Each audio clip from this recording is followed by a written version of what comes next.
السلام عليكم شباب، وياكم داني. اهلا بكم فيديو جديد. اليوم يا اصدقائي عندنا سلسلة جديدة بلعبة كلاش رويال. طبعا السلسلة راح اسميها تحدي الانتصار.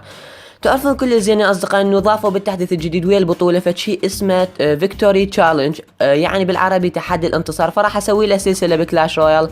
فاي هسه مثل ما تشوفون حسابي الليفل 9. طبعا أنا عندي حسابين للي ما يعرف باللعبة، فراح اسوي مثلا ادخل تحدي بالحسابين اثنيناتهم واشوف الصناديق اللي راح اخذها واسوي عليها حلقة. يجوز ادخل مثلا كل حساب مرتين ادخل على التحدي، يجوز مرة واحدة، يجوز ابو العشرة جواهر، يجوز ابو 100، ما تعرفون. المهم فبعد ما اعرف. المهم ها مثل ما تشوفون قدامكم الهجمات اللي هجمتها بهذا التحدي الاول اللي هو بحساب الليفل 9. دا اشوف لكم اياها حتى لا تقولون انه ما ادري شنو.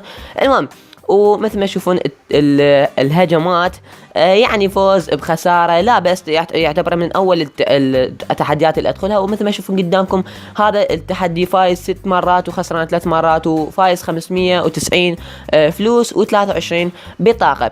فهسه يا أصدقائي خلينا ننتقل للهجمة. فراح أشوف لكم كل حساب هجمة واحدة، بس هاي الهجمة ما مسرعة، يعني عادية ما مسرعها. فيا ريت تكتبوا لي بالتعليقات إذا تريدوني أشوف لكم مثلا هجمتين متسرعات لو هجمة واحدة بس متسرعة. فبكل حساب هجمة واحدة فراح يعتبر هجمتين بالفيديو. إذا تريدون 4 هجمات مسرعات فبكيفكم، كتبوا بالتعليقات اقتراحاتكم على مود أعرف شلون أرتبها لهاي السلسلة الجديدة. مثل ما تشوفون ذبل عملاق ورا ساحر، وهاي الشغلة تخوف، بس أنا عندي فالكيري أذبها على الساحر على مود أقضي عليه بسهولة. للأسف ما كان عندي الكانون المدفع على مود أنزله للعملاق، بس ما يخالف راح ياخذ ضربتين تقريبا، ما تأثر هواية. هسه راح أنزل الهوك، ما طول عندي دفعة قوية أنزل الهوك بس بث مباشر. المهم غلطت آسف. مثل ما تشوفون الأسهم مالته قوية صارت، وهنا أخذ دمج من الماس كتير هواي، بس يعني يعتبر أني حاليا متقدم. طبعا اعذروني صوتي شوية متغير لين منشول مريض يعني، آسف. مثل ما تشوفون هنا الحركة الحلوة كلش انه ذبيت هذا البرنسس من الجهة الثانية على مود تضربه ضربة واحدة للبومبر حتى ما ياخذ ولا ضربة على البرج. مثل ما تشوفون البرنسس اخذت تقريبا هاي رابع ضربة راح تاخذ ونزل لي العملاق يا حبيبي ايضا. ويا مينيون هارد وما عندي اسهم، عندي زاب بس ما انزل الزاب لان الزاب راح يبقيهم عايشين، فانزل البويزن على مود يموتهم. وايضا يبطئ حركة العملاق، وهو غلط انه نزل لي شغلات رخيصة اقدر اقتلها بالبويزن. وشوفوا الزاب على الاشياء الرخيصة حتى البويزن يقتلهم، ومثل ما تشوفون قتلهم صدق. هسه عندك الماس كتير موجودة، وراح احاول تقريبا انزل البرنسس على مود ابدي هجومي ويا البرنسس والفالكيري ورا مباشرة الهوج على مود يعتبر هذا اخذ برج كامل، لان هاي الهجمة راح تعتبر كلش قوية. فنزلت البرنسس بمكان كلش حلو على مود بضربتين اقدر اخذها، اخذها للبرج، بس للاسف طلعت بضربتين ما اقدر اخذها، بس اقدر بزاب او بالبويزن اقدر اخذه بكل سهوله. مثل ما تشوفون هو لما نزل العملاق انا حاولت انه انزل اهجم هجمه يعني. فاي مثل ما تشوفون هنا السبير جوبلن بضربه واحده قدروا ياخذون البرج الي، شكرا. المهم هو حاليا هجم هجمه قويه، نزلت اني العفو المدفع على مود اسحابهم. ومثل ما تشوفون هنا الفالكيري بالنص على مود يقضون عليهم بالتمام، بس للاسف الساحر ما انقضى عليه، بس راح ياخذ ضربه واحده فقط للبرج مالي، فيعتبر شيء لا باس به. مثل ما تشوفون هنا ايضا ذبل العملاق وادى يحاول يهجم. انا عفته صراحه داريد اخذ البرج الثاني. فمثل ما تشوفون هنا أنا اويل يابا هو راح ياخذ البرج مالي، فبس بقى شويه واخذه يعني بضربه هوج واحده اقدر اخذه. مثل ما تشوفون هنا راح اذب الهوج بالاخير. شوف ايش راح يصير بابا، الله الله الله الله بابا جمده للهوج، جمده مده ثانيتين، بس للاسف راح ياخذ ضربه الهوج وراح اقدر اقضي عليه. فهاي كانت الهجمه الاولى من الحساب الاول اللي هو ليفل 9. هسه راح ننتقل، راح اشوف لكم بس هجمه واحده. هسه راح ننتقل للصندوق. طبعا اذا تريدون اشوف لكم هجمتين مسرعات قلت لكم اكتبوا بالتعليقات على مود اشوف بعد. فهذا الصندوق قدامكم 23 بطاقه، خلينا نشوف ايش راح يطلع لنا.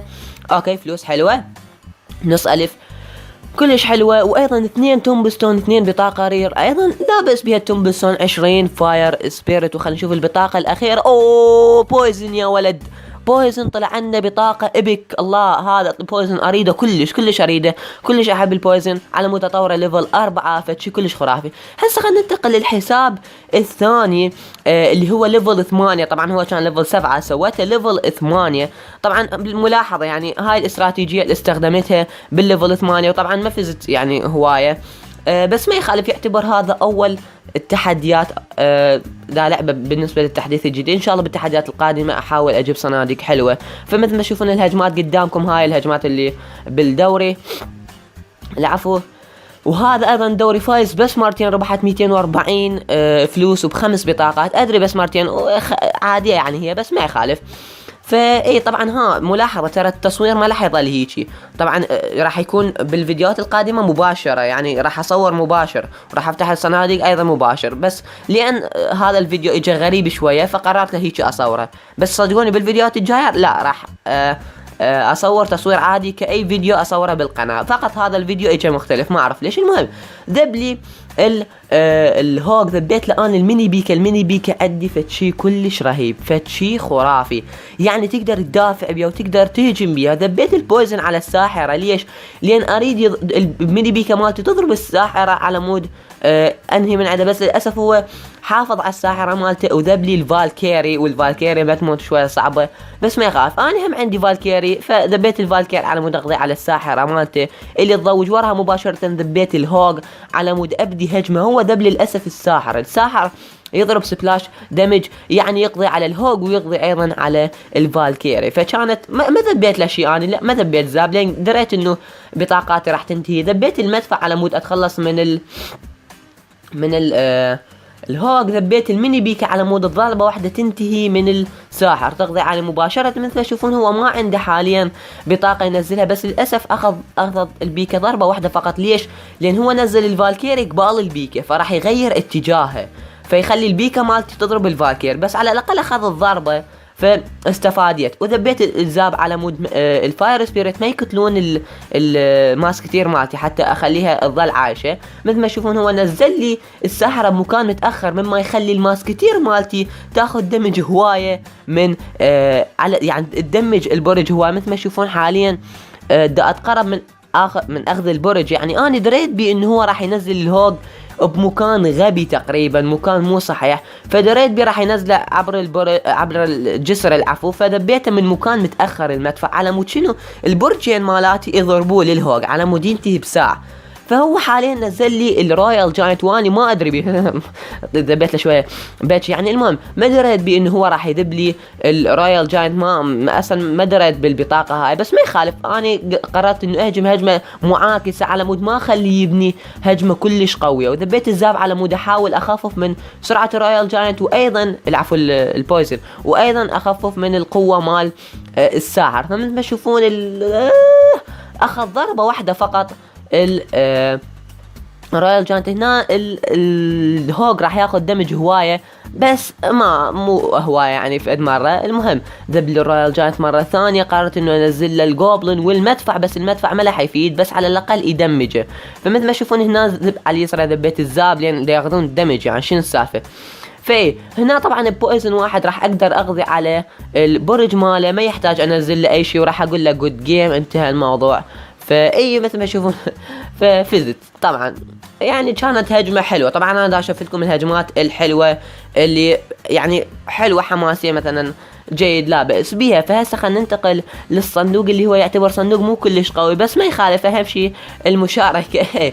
فخلينا نشوف الصندوق ايش راح يطلع لنا بيه. 240 لا بأس بيهم، يعني البطاقه اللي وراها اللي هي 4 مينيون هورد، والبطاقه الاخيره 1 جاينت. اهم شيء طلع لي 1 رير، ترى 5 بطاقات قليله، فزين طلع لي 1 رير.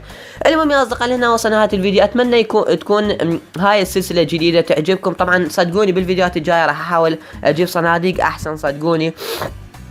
اسف قلت لكم مريض. وان شاء الله ايضا صناديق الجديده اسوي فتح باكجات، تعرفون عن هوايه انزل فتح باكجات وهكذا. فايه اذا عجبكم الفيديو لا تنسون لايك اشتراك بالقناه، كتبوا تعليقاتكم واقتراحاتكم، مثل ما قلت لكم اكتبوا لي اقتراحاتكم بشان الهجمات اللي بهاي السلسله. هجمتين متسرعات، لو هجمه واحده ما متسرعة، فبكل حساب هجمة واحدة راح يصير اكو هجمتين. انما اذا هجمتين متسرعات فراح كل حساب هجمتين، فراح يصير 4 هجمات. المهم اكتبوا لي بالتعليقات وهاي. فشكرا على المشاهدة، كان معكم داني، مع السلامة، جود باي.